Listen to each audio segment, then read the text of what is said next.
आज हम लोग संसदीय प्रणाली को पढ़ाएंगे, पार्लियामेंट्री सिस्टम। और पार्लियामेंट्री सिस्टम में दुनिया में बहुत सारे पार्लियामेंट्री सिस्टम है, और इंडिया में भी अगर आपको लगता होगा तो इंडिया में भी बहुत तरह का संसदीय प्रणाली अपनाया गया है। शुरू करते हैं। हाँ। तो सबसे पहले भारत में एक सिस्टम है, उसको बोलते हैं संघीय प्रणाली। संघीय प्रणाली मतलब फेडरल सिस्टम। तो भारत का जो फेडरल सिस्टम है कैसे है, तो जब संविधान का आर्टिकल 1 अनुच्छेद 1 पढ़िएगा तो उसमें क्या लिखा हुआ है कि भारत अर्थात इंडिया जो है ये राज्यों का समूह है, संघ होगा। तो भारत में जो अपनाया गया है वो बनाया गया है संघीय प्रणाली, यानी कि federal system, article 1 in Indian constitution. Correct. अब इसमें क्या है कि यहाँ पे द्विसत्तात्मक व्यवस्था है। द्विसत्तात्मक व्यवस्था कैसे है, तो अगर आप देखोगे तो इसमें केंद्र और राज्य सत्ता का विभाजन जो है 2 स्तर पे हुआ है, 2 लेवल पे हुआ है। एक संघीय सरकार, केंद्रीय सरकार, और एक प्रांतीय सरकार। ठीक है। और संविधान के 7वीं अनुसूची में, संविधान की कौन सी अनुसूची में, 7वीं अनुसूची में शक्ति का विभाजन किया गया, 3, और शक्तियों को 3 पार्टों में विभाजित किया गया, संघीय सूची, प्रांतीय सूची और समवर्ती सूची। ठीक है। यहाँ शक्ति का विभाजन हुआ है। और संरचना जो है वो संघीय है, यानी कि संरचना जो है वो कैसा है, संघीय है, लेकिन इसका भावना कैसा है, एकात्मक है। जो स्ट्रक्चर बनाया गया है वो संघीय है। वो देखने से लगता है कि प्रांत का बहुत ज्यादा ताकत है, सेंटर का अलग ताकत है, लेकिन इसका भावना जो है, कॉन्सेप्ट जो है, फीलिंग जो है वो एकात्मक है। वो प्रांत भी काम करेगा तो इंडिया के लिए करेगा, संघ भी काम करेगा तो इंडिया के लिए करेगा, समवर्ती भी काम करेगा तो इंडिया के लिए करेगा। तो एक तो हो गया आपका ये फेडरल सिस्टम। उसके बाद एक द्विसदनीय प्रणाली होता है, उसको बोलते हैं बाइकैमेरल सिस्टम। तो द्विसदनीय प्रणाली में क्या होता है कि यहाँ पे 2 सदन की विधायिका होगी, एक उच्च सदन होगा और एक निम्न सदन होगा। अगर आप सेंटर की बात कर ले तो लोकसभा निम्न सदन होता है, राज्यसभा उच्च सदन होता है, पता है ना, राज्यसभा उच्च सदन। वैसे ही अगर प्रांत की बात कर ले तो 6 राज्यों में विधान परिषद है जो उच्च सदन है, बाकी जगहों पर विधानसभा है जो निम्न सदन है। हाँ। विधान परिषद 6 राज्यों में कहाँ कहाँ है, तो बिहार, कर्नाटक, तेलंगाना, महाराष्ट्र, पश्चिम बंगाल और उत्तर प्रदेश। तो 6 राज्यों में ही आपका क्या है, विधान परिषद है, लेजिस्लेटिव काउंसिल है, बाकी जगह लेजिस्लेटिव असेंबली है। ठीक है। तो इसे बोलते हैं द्विसदनीय प्रणाली, 2 सदन का सिस्टम है। ये क्यों किया गया है, तो चेक एंड बैलेंस के लिए किया गया है। हर चीज को चेक भी किया जाए और बैलेंस भी किया जाए। हो सकता है कि लोकसभा में कानून बन जाए तो उसको बैलेंस करने के लिए राज्यसभा में रोक सकता है, राज्यसभा में कोई गलत प्रस्ताव आ जाए तो लोकसभा बैलेंस कर। तो कहने का मतलब दोनों एक दूसरे को बैलेंस, हाँ, बैलेंस करने के लिए कोई एक तरफा चीज ना बने। उसके बाद एक होता है द्वैध शासन प्रणाली। तो द्वैध शासन प्रणाली में क्या होता है, तो द्वैध शासन प्रणाली जो है ये भारत शासन अधिनियम 1919 में लागू हुआ था।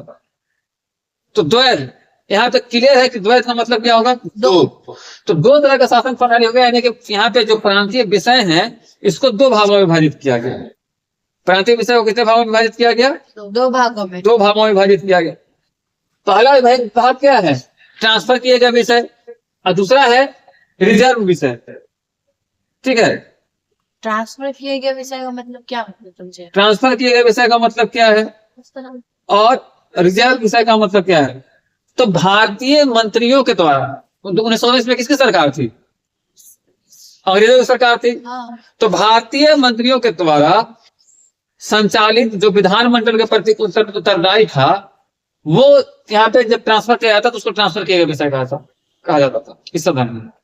और एक था रिजर्व विषय, जो ब्रिटिश अधिकारी जैसे गवर्नर, एग्जीक्यूटिव काउंसिल द्वारा संचालित था। तो कहने का मतलब है कि भारतीयों और ब्रिटिश दोनों के बीच ये जो है ना बैलेंस नहीं बन पाया, इसलिए इसको असफल माना जाता है। भारत भेजते तो ब्रिटेन वाला टांगा आता, ब्रिटेन भेजता तो इंडिया वाला टांगा आता था, तो ये सफल नहीं हुआ। फाइनली इसको 1935 में भारत सरकार अधिनियम के तहत खत्म कर दिया गया। कब खत्म किया गया? 1935 किस अधिनियम के तहत?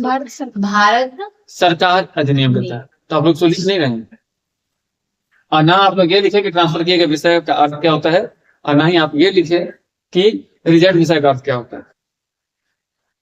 और कल के डेट पूछेंगे तो फिर आपकी मुंह जो है वो सानिया टाइप का बन जाएगा। और ट्रांसफर किए गए विषय को लिख के डैश कीजिए, और उसमें लिखिएगा भारतीय मंत्रियों द्वारा संचालित जो विधानमंडल के प्रति उत्तरदायी होते हैं।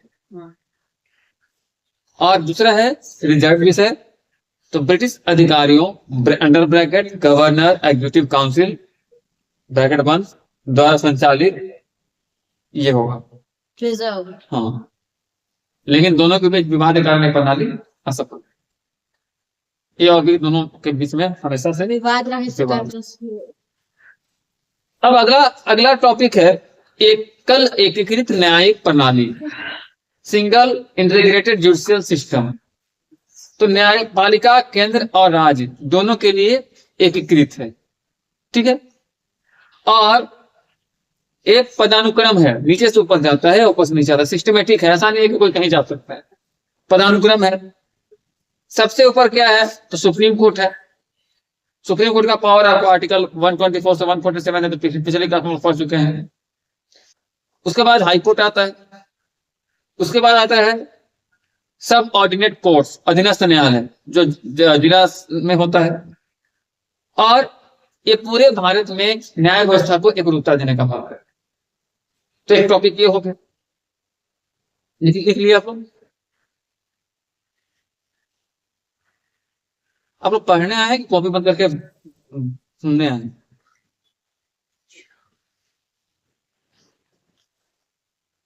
कान में टीटी लगा लेना है, पढ़ना तो है नहीं। अगला है दल बदल विरोधी प्रणाली। ये हमेशा क्वेश्चन आते रहता है, चाहे 12th की बात हो या ग्रेजुएशन की बात हो, रिपीटेड क्वेश्चन है। तो एंटी डिफेक्शन सिस्टम जो है इसको 10th शेड्यूल में लाया गया है, 10वीं अनुसूची में लाया गया है।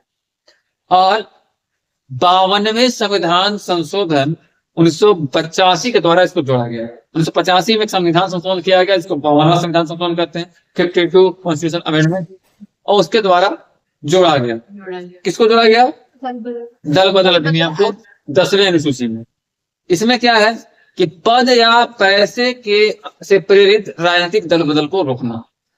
पता क्या है कि कांग्रेस से विधायक जीता, बीजेपी वाला बोला मंत्री बना देंगे, बीजेपी ज्वाइन कर देंगे। बीजेपी से विधायक जीता, कांग्रेस वाला बोला मंत्री लालच देता है ना सर, हाँ, कि तुमको ये पद देंगे। हाँ, तो उसको रोकने के लिए बनाया गया दल बदल। इसमें डिस्क्वालिफिकेशन का ग्राउंड बनाया गया, अयोग्यता का आधार माना जाएगा इसको। इसमें क्या है कि स्वेच्छा से पार्टी को त्यागना, पार्टी विप के विरुद्ध मतदान करना या मतदान से दूर रहना। पार्टी जारी करते कि वोट को देना है सानिया को, ठीक है। और इस कंडीशन में नेहा या तो वोट ही नहीं दी, या फिर वोट देने गई तो वोट दे दी संजू को, तो ये पार्टी का विप का दल बदल हो गए तो हाँ। लाया गया।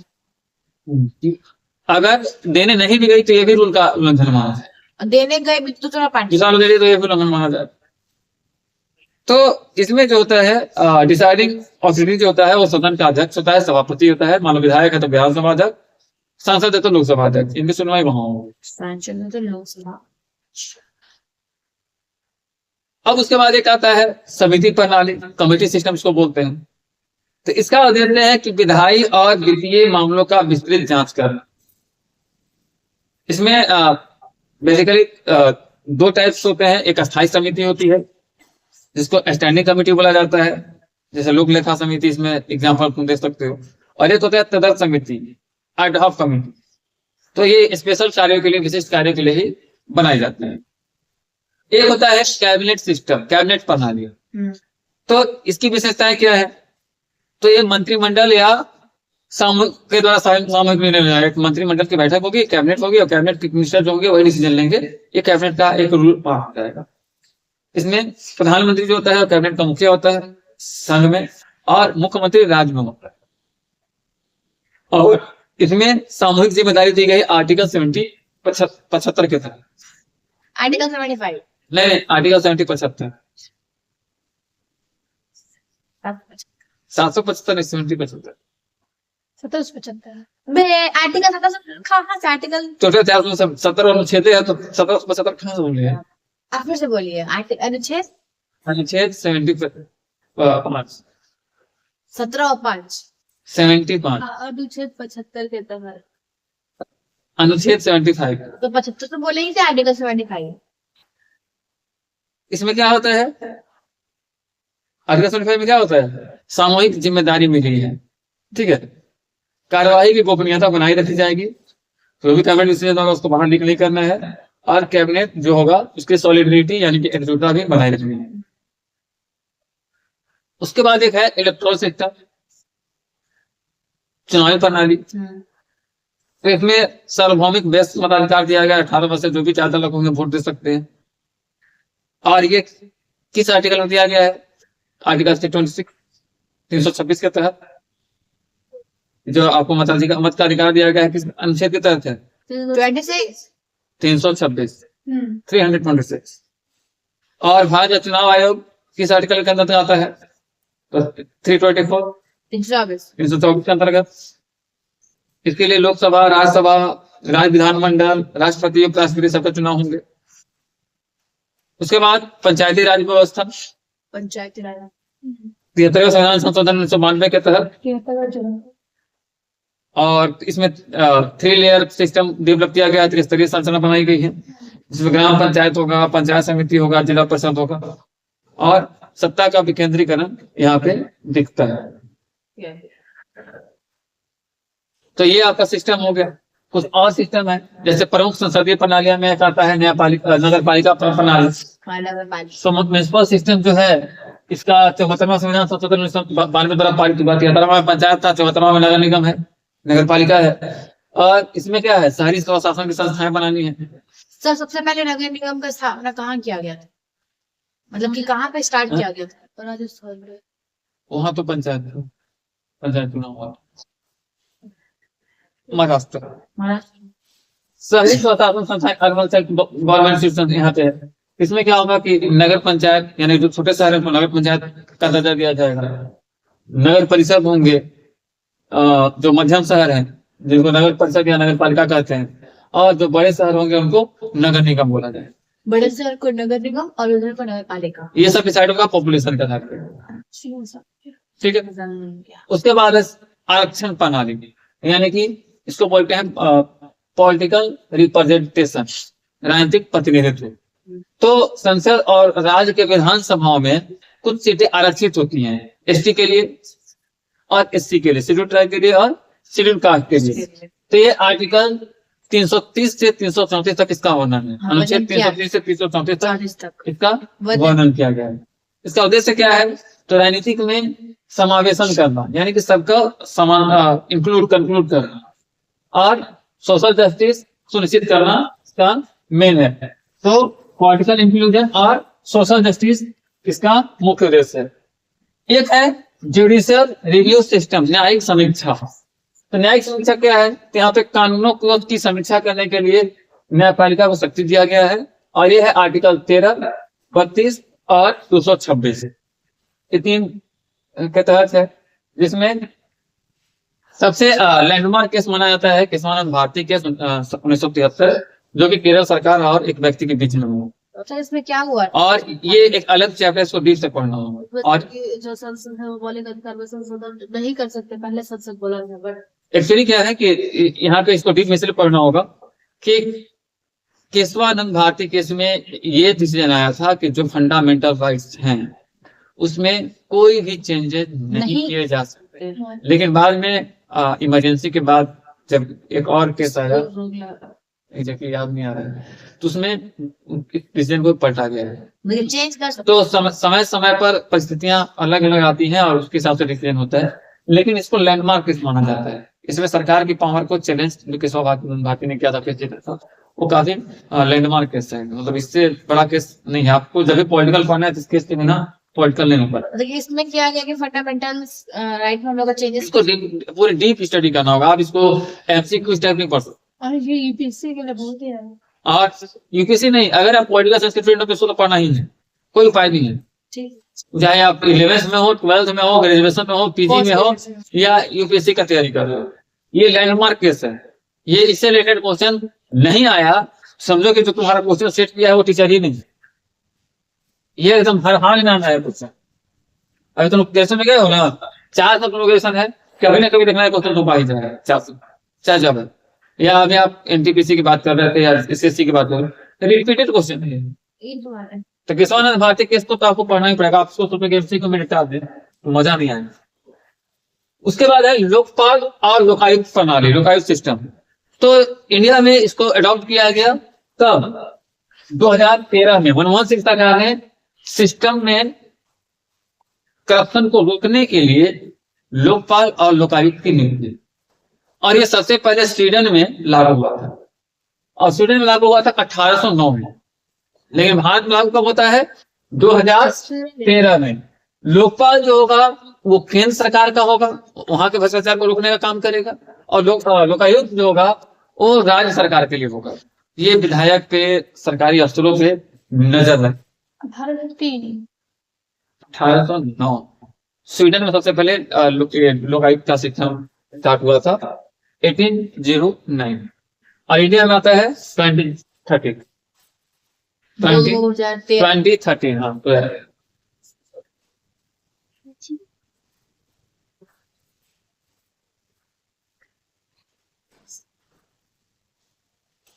और आगे चलते हैं, आगे है आप प्रत्यायोजित प्रणाली, डेलीगेटेड लेजिस्लेटिव सिस्टम। तो इसमें क्या होता है कि जब कार्यपालिका विधानमंडल द्वारा सौंपी गई शक्तियों के तहत कानून बनाती है, यानी कि विधान पालिका बोल दिया कि सानिया जी, प्रिया जी, संजू जी, खुशी जी और नेहा जी किसी सरकारी जॉब में हैं। सपोज करो कि आप एनटीपीसी में जॉब कर रहे हो, हाँ। तो एनटीपीसी का कानून आप ही को बनाना है, और हम ही बनाएंगे। कार्यपालिका भी कानून बना सकते, कार्यपालिका में आप हैं इसलिए बना सकते। तो ये विधानमंडल आपको आदेश देगा और आपको कानून बना के दे देना है ड्राफ्ट करके। तो बेसिकली कानून ड्राफ्ट कौन करता है? अधिकारी लोग करते हैं। तो ये इसलिए क्या जाता है कि विधायी बोझ है, जो विधायिका का बोझ है, उसको कम किया जा सके। अब हम आप या कार्यपालिका के लोग गलत ना कर सके, इसके लिए संसदीय और न्यायिक समीक्षा भी होगा, ताकि ऐसा नहीं हम कानून बना के मिल गया कुछ बना दिए, क्योंकि संसदीय समीक्षा होगी, ऊपर से न्यायिक समीक्षा होगी, तभी अप्रूव होगा। तो ये है, इसको बोलते हैं प्रत्यायोजित प्रणाली, डेलीगेटेड लेजिस्लेटिव सिस्टम। उसके बाद है संसदीय विशेषाधिकार, यानी कि पार्लियामेंट्री प्रिविलेज। तो संसद के स्वतंत्र कार्य को सुनिश्चित करने के लिए संसद सत्र चल रहा होगा, तो इनको अलग प्रकार का स्पेशल राइट दिया गया है और इम्यूनिटी दिया गया है। स्पेशल राइट्स में क्या क्या है? तो पहला है फ्रीडम ऑफ स्पीच, बोलने की स्वतंत्रता। संसद में वो बोल सकते हैं जो भी बोलना होगा, कोई भी रोक टोक नहीं होना चाहिए। दूसरा है इम्यूनिटी फ्रॉम अरेस्ट, तो उनको संसद सत्र के दौरान अरेस्टिंग नहीं किया सकता है, गिरफ्तार नहीं किया जा सकेगा, भले वो उनपे कोई कितना भी बड़ा केस हो। उनको गिरफ्तार करने के लिए संबंधित स्पीकर, अध्यक्ष, लोकसभा अध्यक्ष, राज्यसभा अध्यक्ष, विधानसभा अध्यक्ष, जो भी उसके स्पीकर हैं, उनसे परमिशन लेनी। मतलब पूछ करो कि सानिया मेंबर ऑफ पार्लियामेंट बन गई, सांसद बन गई, लोकसभा का सत्र चल रहा है, पता चला कि सानिया पे टेरर होने का आरोप है, इसी वजह से हार्डिक्स बरामद हुआ था पिछले बार, 300 kg हार्डिक्स बरामद हुआ है पुलवामा मामले में, तो क्या पुलिस को अरेस्ट कर पाएगी? नहीं कर पाएगी। क्यों से ऐसा? अगर हम गलत हैं तो क्यों नहीं? इसके संसदीय विशेषाधिकार, इसको बोलते हैं पार्लियामेंट्री प्रिविलेज। संसद सत्र से किसी भी सांसद को गिरफ्तार नहीं किया जा सकता है, और गलत है फिर भी। हाँ, लेकिन करने का एक तरीका है कि आपको संसद के जो अध्यक्ष हैं, उस सभा के जो अध्यक्ष हैं, लोकसभा अध्यक्ष हैं, विधानसभा, जो भी जहां के भी होगा, उनसे परमिशन पहले लेना। हम ही लेंगे, आपने सिफारिश करना है बोलते। अच्छा, आप अपने आप की गिरफ्तारी के लिए क्यों लीजिए? इसीलिए इसको बोला गया है इम्यूनिटी फ्रॉम अरेस्ट, यानी कि उनको अरेस्टिंग नहीं किया जा सकेगा विदाउट वहां के जो भी होगा मेरे लिए। और तीसरा है power of punish for contempt. अगर इस मामले में किसी को भी विशेषाधिकार का उल्लंघन करने का दोषी पाएगा, मतलब कोई एसपी गया और संसद को उठा के ले आया करके, तो संसद को अधिकार है कि power of punish for contempt, उनको अच्छा। पनिशमेंट दिया जाए। उसको तो कहीं कर नहीं, बल्कि उल्टा हो जाएगा सब। तो संसद को बहुत, संसद अगर सतत चल रहा हो तो उसको बहुत ज्यादा प्रिविलेज दिया गया, बहुत ज्यादा ताकत दिया। बहुत पावर संसद के, यही बनना चाहिए पार्लियामेंट के बाद। उसके बाद इंडिया में शुरू होता है कोएलिशन सिस्टम, गठबंधन प्रणाली। गठबंधन प्रणाली वैसे तो पहली बार 1978 में है, 1938। जब इंदिरा गांधी की सरकार की, मोरारजी देसाई प्रधानमंत्री बने। लेकिन 1989 के बाद से लेके आज तक, 89 में, 89 मतलब 89 1989, 89 के बाद तो 89 के बाद से लेके आज तक यानी कि 2025 तक बिना गठबंधन के, बिना कोalition के कोई सरकार भारत में नहीं सरकार नहीं बनी है। हाँ, पता- चलने की तो छोड़ दीजिए, बनी बने नहीं ही नहीं, उसके बाद से हमेशा बनते ही हाँ। रह गया। तो अब इंडिया में कोalition जो है, अब ये- ये तो गठबंधन की सरकार है। हाँ, ये जरूरत बन गई है। इम्पोर्टेंस। हाँ, इसमें क्या होता है कि जब किसी भी सरकार को एक से अधिक पार्टियों की जरूरत पड़ती है तो उसको बोलते हैं गठबंधन, की सरकार। अलायंस करना। ठीक है, हो गया। द्वैध शासन बाकी ये हो गए थे आपके। अब 50 MCQs आपके लिए हैं जो है होमवर्क में, जो घर से आपको बना के लाने होते हैं। शुरू करें? 50। हाँ, 5 मिनट 50 MCQ लिखना शुरू करें। Start now. लिखना स्टार्ट करेगा। प्लासी का युद्ध 1757 में किसके बीच लड़ा गया? प्लासी के बाद बंगाल का नवाब किसे बनाया गया? बक्सर का युद्ध 1764 किन किन के बीच लड़ा गया? इलाहाबाद की संधि कब हुई? भारत में दीवानी अधिकार कंपनी को कब मिला? द्वैध शासन किसने लागू किया? द्वैध शासन किसने समाप्त किया? प्रिया रेगुलेटिंग एक्ट कब पारित हुआ? नहीं बनी। टेस्ट इंडिया एक्ट कब आया? अस्थायी बंदोबस्त परमानेंट सेटलमेंट सिस्टम कब आया? अस्थायी बंदोबस्त किसने लाया? रैयतवाड़ी व्यवस्था का प्रवर्तन किसने किया? महलवाड़ी व्यवस्था किस क्षेत्र में लागू हुआ? सब्सिडरी अलायंस की शुरुआत किसने की? मैसूर का नाम ही वही है। मैसूर का चौथा युद्ध कब हुआ? टीपू सुल्तान कैसे मारा गया? टीपू सुल्तान। साल बाई की संधि किसके बीच हुई? ठगों का दमन किसने किया? सती प्रथा किस वर्ष समाप्त हुई? सती प्रथा उन्मूलन से जुड़े हुए व्यक्ति का नाम बताइए जिनके कार्यकाल में समाप्त किया गया। भारतीय गवर्नर जनरल ऑफ इंडिया की पदवी किस एक्ट से मिली? लॉर्ड डलहौजी की नीति को क्या कहा जाता है? Doctrine of lapse. कौन सा राज्य लैप्स सिद्धांत से नहीं जोड़ा गया?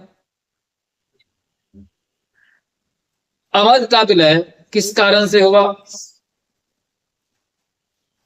रेलवे का प्रारंभ किसके समय हुआ? 1854 का वुड्स डिस्पैच किससे संबंधित है? टेलीग्राफ लाइन का प्रारंभ कब हुआ? 1857 के विद्रोह की शुरुआत कब हुई और कहां हुई? 1857 विद्रोहियों ने किसे नेता बनाया? अवध में विद्रोह का नेतृत्व किसने किया? कानपुर विद्रोह का नेतृत्व कौन कर रहा था? झांसी का नेतृत्व किसने किया? बिहार का नेतृत्व किसने किया? आगरा का नेतृत्व किसने किया? पलामू का नेतृत्व किसने किया? रांची का नेतृत्व किसने किया? तो झारखंड नहीं बोल सकते इसके पास। नहीं, सागर लोग नहीं बोलेंगे।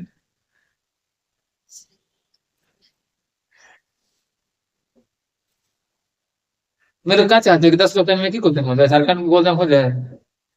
संथाल विद्रोह का नेतृत्व किसने किया? विद्रोह का तत्कालीन कारण क्या था? भारत का पहला वायसराय कौन था? 1857 के दमन के बाद कौन सा अधिनियम लाया गया? दिल्ली में विद्रोह का नेतृत्व कौन कर रहा था? 1857 के विद्रोह, सिपाही विद्रोह किसे कहा गया? 1857 को सिपाही विद्रोह किसने कहा? सॉरी, 1857 का सबसे शांत क्षेत्र कौन सा था? धागों का दमन प्रमुख रूप से किस अधिकारी ने कहा? बसई की संधि 1802 का संबंध किसके साथ, किससे है?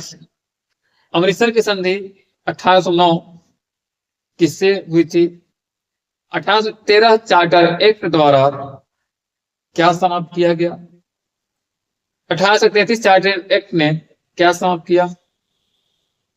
इंडिगो विद्रोह किस वर्ष हुआ? पिंडारियों का दमन किसने किया? फूट डालो एंड राज करो नीति का प्रमुख कौन था? 1833 charter act, sorry 1853 charter act किस संबंध में था? डाक प्रणाली किसने प्रारंभ की? 1857 के बाद ब्रिटिश नीति क्या बनी?